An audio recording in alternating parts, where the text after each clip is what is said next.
ആടുജീവിതത്തിലെ real നായകനും real നായകനും തമ്മിലുള്ള ഒരു ഇന്റർവ്യൂ കണ്ടു. ഇമോഷണൽ മെറ്റീരിയൽ ആണെങ്കിലും പൃഥ്വിരാജ് ഷുക്കൂർ എന്ന നജീബിനെ ഇന്റർവ്യൂ ചെയ്യുന്ന ആ വീഡിയോ കണ്ടിരിക്കാൻ ഒരു പ്രത്യേക രസമുണ്ടായിരുന്നു.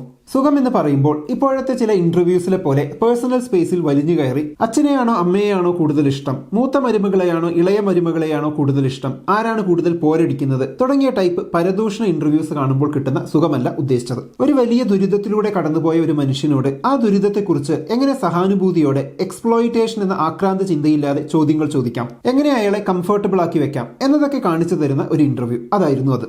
ദൈവത്തിന്റെ ഇടപെടൽ നജീബിനെ രക്ഷിച്ചു എന്ന വാദവും ദൈവം ഇല്ലാത്തത് കൊണ്ടാണ് നജീബിന് ഇത്രയും അനുഭവിക്കേണ്ടി വന്നത് ടൈപ്പ് ആരോപണങ്ങളും ഒക്കെ ഒന്ന് ഈ ഇന്റർവ്യൂവിന്റെ വെളിച്ചത്തിൽ അനലൈസ് ചെയ്ത് നോക്കാം. ആടുജീവിതം സിനിമയും നോവലും ഒക്കെ ഇഷ്ടപ്പെടുന്നവരും ഇഷ്ടപ്പെടാത്തവരും ഒക്കെ ഉണ്ടാകുന്നത് സ്വാഭാവികം. എന്നാൽ ചില പ്രത്യേക കാരണങ്ങൾ കൊണ്ട് ആടുജീവിതത്തെ വെറുക്കുന്നവരുമുണ്ട്. മെയിനായും രണ്ട് കൂട്ടരാണിവർ. പൃഥ്വിരാജിന്റെ ചില നിലപാടുകളിൽ കടുത്ത അമർഷമുള്ളവരും അറബികളിൽ ഒരാളെ പോലും കുറ്റം പറയുന്നത് സഹിക്കാൻ കഴിയാത്ത അന്നം തരുന്ന നാട് വികാരം മൂത്ത ചിലരുമാണിവർ. അവരുടെ വിദ്വേഷം വളർന്ന് ഇപ്പൊ എത്തി നിൽക്കുന്നത് സിനിമയിലെ നായകനിലല്ല, മറിച്ച് ഷുക്കൂർ എന്ന വ്യക്തിയിലേക്കാണ്. മരുഭൂമിയിൽ കടന്ന് ദുരിതം അനുഭവിച്ച ആ മനുഷ്യനെ നോവലിലെ ചില സംഭവങ്ങൾ വെച്ച് വിധിക്കാനൊരുങ്ങുകയാണ് ഇവർ. ഇപ്പോഴും ആ മരുഭൂമിയും മസ്രയും സ്വപ്നം കണ്ട് പേടിക്കാറുണ്ട് എന്നാണ് ആ ഇന്റർവ്യൂവിൽ അദ്ദേഹം പറയുന്നത്. അങ്ങനെയുള്ള ഒരാളെയാണ് വെറുതെ ഇരുന്ന് വേറെ ചില താല്പര്യങ്ങൾ ഉള്ളിൽ കണ്ട് പ്രബുദ്ധ മലയാളികളിൽ ചിലർ കല്ലെറിയുന്നത്. മരുഭൂമിയിലെ നജീബുമാർ വേറെയുമുണ്ട് എന്ന് വെളിവാക്കുന്ന കുറെ എഴുത്തുകൾ FBയിലും മറ്റും ആടുജീവിതത്തിന് ശേഷം കണ്ടിരുന്നു. അങ്ങനെ ജീവിച്ച് ഇല്ലാതായി പോയവരെ കുറിച്ച് സംസാരിക്കാനും പറ്റുമെങ്കിൽ അവരെ രക്ഷിക്കാനുമാണ് ഒരു കല എന്ന നിലയിൽ ഈ ആടുജീവിതം ചർച്ചയാവേണ്ടത്. അല്ലാതെ നോവലും സിനിമയും പേഴ്സണൽ ലൈഫും തിരിച്ചറിയാൻ കഴിയാതെ മറ്റൊരാളെ ക്രൂശിക്കാനാവരുത്. ഇനി ദൈവത്തിലേക്ക് വന്നാൽ ഭൂമിയിൽ തെറ്റ് ചെയ്യുന്നവരെ ശിക്ഷിക്കാൻ കഴിയാത്ത ദൈവത്തിന് സ്വർഗത്തിൽ ഒരു വാഴക്കയും ചെയ്യാൻ കഴിയില്ല എന്നാണ് സന്തോഷ് ജോർജ് കൊളങ്ങര പറയുന്നത്. അതുവരെ ഹേറ്റേഴ്സ് ഇല്ലാതിരുന്ന ഈ മനുഷ്യന് ഇപ്പൊ നിറയെ ഹേറ്റേഴ്സ് ആണ്. അതുപോട്ടെ, നജീബിലേക്ക് വരാം. നജീബ് ഒരു ദൈവവിശ്വാസിയാണ്. ആ ഇന്റർവ്യൂവിൽ പൃഥ്വിരാജ് പറയുന്നത് നജീബിന്റേത് ഒരു ദൈവനിയോഗമാണ്. ഇത്തരം മനുഷ്യരുടെ കഥ പുറം ലോകം അറിയാൻ ദൈവം തിരഞ്ഞെടുത്തവനാണ് നജീബ് എന്ന ഷുക്കൂർ, അഥവാ ദൈവപുത്രനാണ് നജീബ് എന്നൊക്കെ.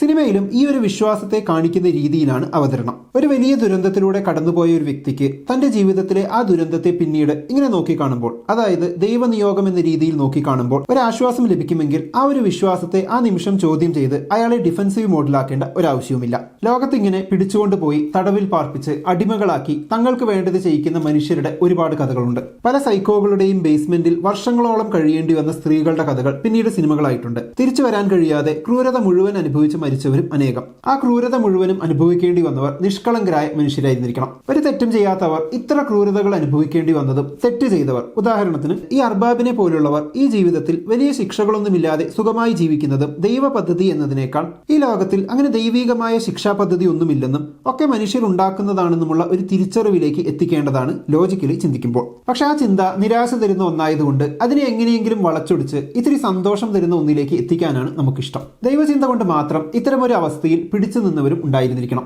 എന്തു തന്നെയായാലും ചില മനുഷ്യർക്ക് ഇത്രയധികം വേദന അനുഭവിക്കേണ്ടി വരുന്നത് മറ്റു മനുഷ്യർക്ക് പഠിക്കാൻ വേണ്ടിയാണ് എന്ന ആ തത്വത്തിനോട് എനിക്കൊരു യോജിപ്പുമില്ല. ചുരുക്കി പറഞ്ഞാൽ നജീബ് എന്ന വ്യക്തി ദൈവവിശ്വാസത്തിലൂന്നി ആ ദുരിതത്തിൽ ആശ്വാസം കണ്ടെത്താൻ ശ്രമിക്കുന്നത് സ്വാഭാവികമായ ഒരു കാര്യമാണ്, അതിലൊരു തെറ്റുമില്ല. എന്നാൽ പൃഥ്വിരാജ് ആ അഭിമുഖത്തിൽ അതൊരു ജനറൽ സ്റ്റേറ്റ്മെന്റ് പോലെ ഊന്നി പറയുന്നതും സിനിമയിൽ പോലും ആ ഒരു ആസ്പെക്ടിന് പ്രാധാന്യം കൊടുക്കുന്നതും അതിജീവിക്കാൻ കഴിയാത്ത വ്യക്തികളെ പാടെ മറന്നുപോയിക്കൊണ്ടല്ലേ എന്നൊരു തോന്നൽ. ഉദാഹരണത്തിന് സന്തോഷ് ജോർജ് കൊളങ്ങര പറയുന്ന ഒരു ദുരന്ത സംഭവമുണ്ട്. ഒരു 2 വയസ്സുകാരൻ കുഴൽക്കിണറിൽ വീണ് 48 മണിക്കൂർ നേരം ജീവന് വേണ്ടി യാചിച്ച് അവൻ ഒന്നും ചെയ്യാൻ പറ്റാതെ, അനങ്ങാൻ പറ്റാതെ ഒരു കുഴൽക്കിണറിനകത്ത് ശ്വാസം പോലും കിട്ടാതെ 2 മണിക്കൂർ കിടന്ന് ഇഞ്ചിഞ്ചായി മരിച്ചു പോകുന്നു. ദൈവം ആരെ ശിക്ഷിച്ചത്? ഇവൻ എന്ത് തെറ്റ് ചെയ്തിട്ടാ? ഇങ്ങനെ ഒരെണ്ണം കണ്ടു നിൽക്കുന്ന ഒരാളെയാണോ നിങ്ങൾ പരമകാരുണ്യകൻ എന്ന് വിളിക്കുന്നത്? ആടുജീവിതം പോലുള്ള സിനിമകളിൽ ദൈവം എന്നതിനേക്കാൾ മനുഷ്യന്റെ പ്രതീക്ഷ, പ്രത്യാശ ഇതൊക്കെ ഒരു കോർ തീമായി വന്നാൽ കൂടുതൽ സുന്ദരമായിരിക്കും എന്നതാണ് വ്യക്തിപരമായ അഭിപ്രായം. അപ്പൊ എന്താണ് ഈ ഒരു വിഷയത്തെക്കുറിച്ചുള്ള നിങ്ങളുടെ അഭിപ്രായം? കമന്റ് ബോക്സിൽ എഴുതുമല്ലോ. നമുക്ക് അടുത്ത വീഡിയോയിൽ വീണ്ടും കാണാം. ബൈ.